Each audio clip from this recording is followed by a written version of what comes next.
ជាបឋមខ្ញុំសូមគោរពលោកស្រីបណ្ឌិតសុភាចារលោកស្រីបណ្ឌិតនិងបងប្អូនក៏ដូចជាមិត្តរួមការងារទាំងអស់ជាទីគោរពនិងជាទីរាប់អានតាមរបាយការណ៍របស់លោកស្រីខេមរាបានបង្ហាញហើយថាយើងនេះគឺជាទិវានារី8មីនាដែលប្រព្រឹត្តទៅរយៈពេល114លើកហើយវេទិកានេះក៏បង្ហាញ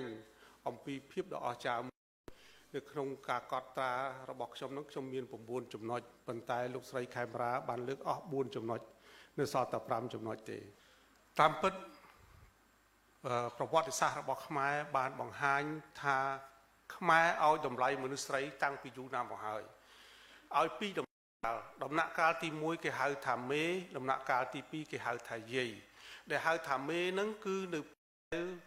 មុនសម័យគេហៅថាចិនគេហៅថាសម័យហ្វូណនខ្មែរហៅថាសម័យនគរភ្នំពេលនោះគេឲ្យតម្លៃមនុស្សស្រីហៅថាមេចឹងមេបើយើងបានឃើញសិលាចារឹកឬក៏ឃើញរូបភាពនៅលើភ្នំគូលែនដែលខ្ញុំបានទៅដល់ទីនោះគឺគេឲ្យតម្លៃមនុស្សស្រីខ្ពស់ណាស់រហូតដល់នៅយោនីឆ្លាក់លឹង3 4នៅក្នុងយោនីមួយនេះបង្ហាញអំពីមនុស្សស្រីមានអំណាចធំណាស់នៅពេលនោះគេហៅថាមេព្រោះមនុស្សមិនអាចឆ្លាក់ដោយទេវតាដាក់ទេឬក៏ដោយស្ដេចឬព្រះឥន្ទណាដែរគឺអ្វីបានបង្ហាញអំពីទស្សនវិជ្ជាពិតព្រោះឆ្លាក់វាស្រ័យគូចង្អុលបង្ហាញរបស់ថ្នាក់ដឹកនាំនៅពេលនោះអញ្ចឹងមនុស្សស្ត្រីពេលនោះមានអំណាចសម្បើមណាស់ដែលចង្អុលបង្ហាញឲ្យមនុស្សប្រុសឆ្លាក់ឬក៏ជាងចម្លាក់ឆ្លាក់ឲ្យមានរូបភាពបែបហ្នឹងក្រោយមកបានមនុស្សប្រុសមានអំណាចកាន់តែធំពេលនោះគឺហៅថាបាដោយពាក្យមានតែពាក្យបានេះហើយដែលយើងបានបាយ័នបាពួនបាទីទាំងអស់ហ្នឹងគឺឲ្យតម្លៃមនុស្សប្រុសពេលហ្នឹងក្រោយមកគឺមនុស្សប្រុសចាប់ដើមមានឥទ្ធិពលខ្លាំងជាងមនុស្សស្រីប៉ុន្តែក៏មិនអាចបាត់ពីមនុស្សស្រីដែរក៏នៅតែឆ្លាក់នៅក្នុងប្រាសាទទាំងអស់ពរិជ្ជលឹងនិងយោនីដដែលដល់ពេលចំណុចទី3នៅពេលដែលមនុស្សឲ្យតម្លៃតានិងយាយ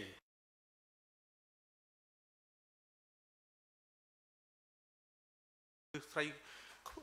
ក្រោមទេគឺតម្លៃស្មើគ្នាគឺបង្កើតដូចជាដូនពេញភ្នំពេញនេះបង្កើតដោយមនុស្សយាយទេបើយើងទៅកំពង់សោម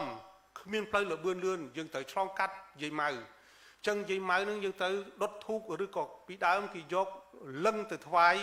យាយម៉ៅតែឥឡូវគាត់កាន់សិលហើយគេយកតែធូបទេអាហ្នឹងខ្ញុំគ្រាន់ជំរាបជូនហើយដល់ពេលតាហ្នឹងតាអង្គតាតេនតាខ្មៅតាព្រៃកោង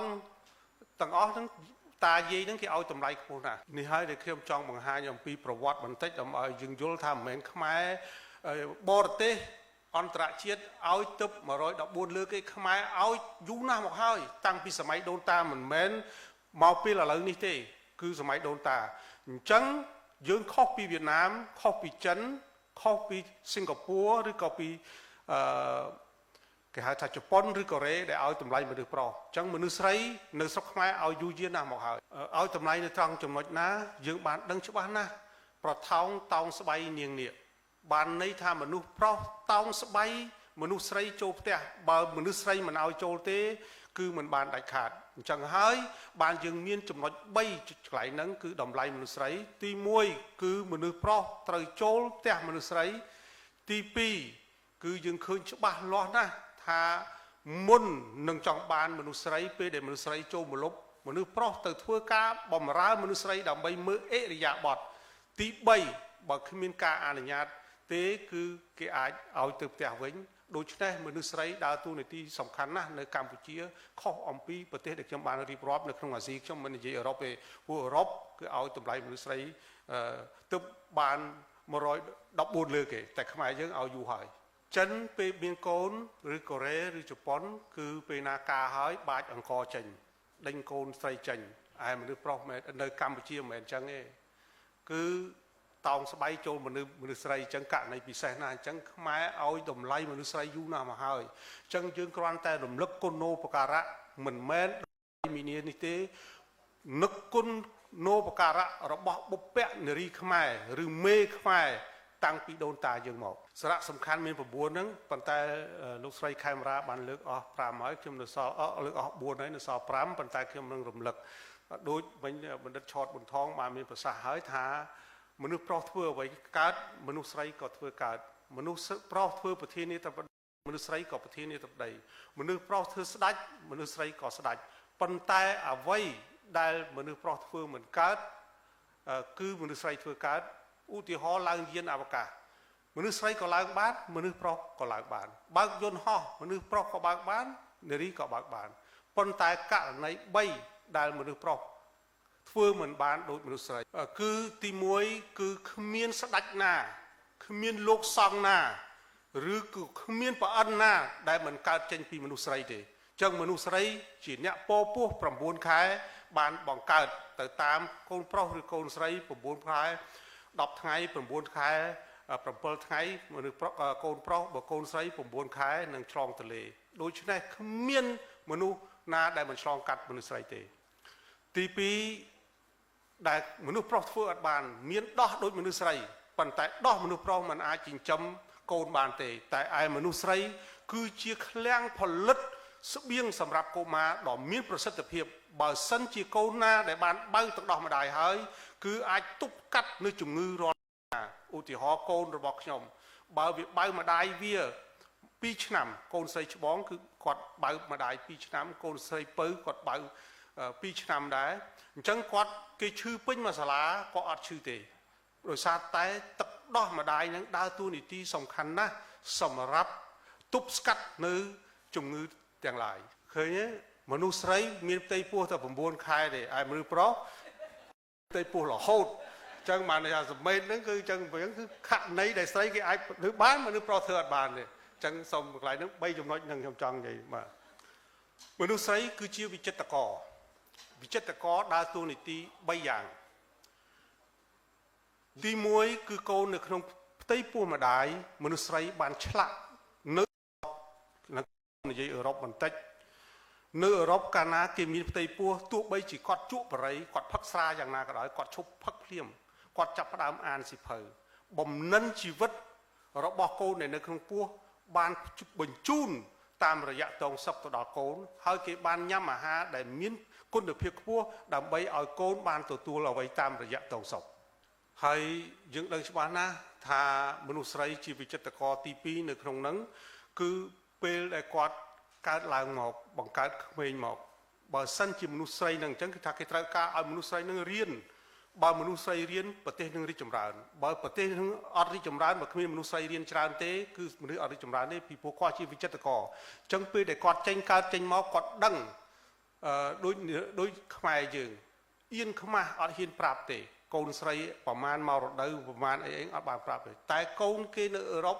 គេបង្រៀនតាំងពីអាយុ7ឆ្នាំឡើងអញ្ចឹងគេដឹងទាំងអស់គេអត់មានអីអាចកំបាំងទេហើយយើងយកអានោះធ្វើជាការកេរខ្មាស់អញ្ចឹងនៅស្រុកគេគឺអត់មានអញ្ចឹងទេគឺគេរៀបរាប់គេប្រាប់គេឲ្យដឹងដើម្បីពេលគាត់ជួបហេតុការណ៍ហ្នឹងក៏អត់ភ័យក៏អត់ព្រួយទេ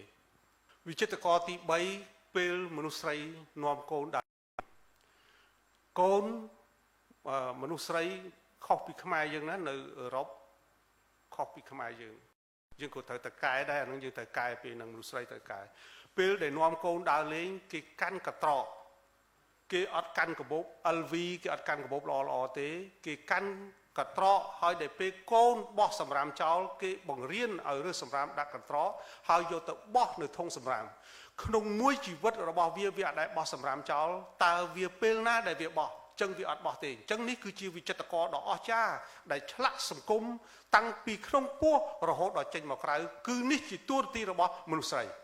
ចំណុចទី4ស្ត្រីគឺជាអ្នកកាត់ក្រោយ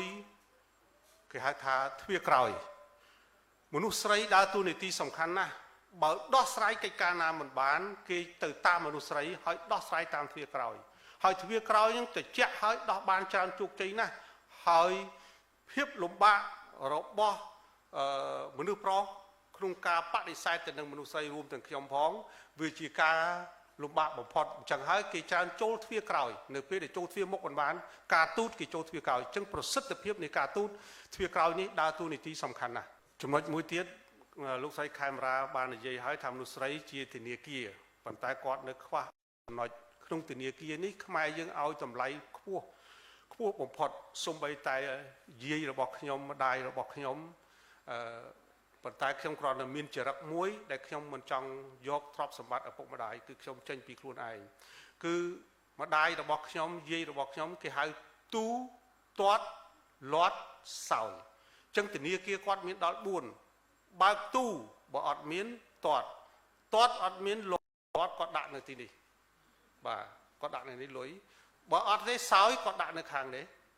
បាទសោយគាត់មានដាក់នឹងអាវទំនាប់ជួនកាលរហូតដល់ដាក់នៅខោនេះអញ្ចឹងជំនាន់អាពតក៏សល់លុយច្រើនដែរដោយសារតែស្រីចេះលាក់ចេះទុកចេះដាក់ប៉ុន្តែទី2បើមនុស្សស្រីអត់មកយាតវិញទៅលេងល្បែងវិញគឺអាលាយតែម្ដងពីព្រោះគាត់កាន់កិច្ចការនឹងទាំងអស់អញ្ចឹងត្រូវតែអាលាយអញ្ចឹងទេមនុស្សស្រីនឹងដើរតួជាធនាគារដ៏មានប្រសិទ្ធភាពហើយបើសិនជាមិនអញ្ចឹងទេគឺគ្រោះថ្នាក់សម្រាប់គ្រួសារមួយហើយស្ត្រីគឺជាបុប្ផាដើរតួនាទីប៉ុន្តែខ្មែរយើងដើរបានតែ2ឯខ្វះ1ជាបុប្ផាហ្នឹងបានន័យថាជា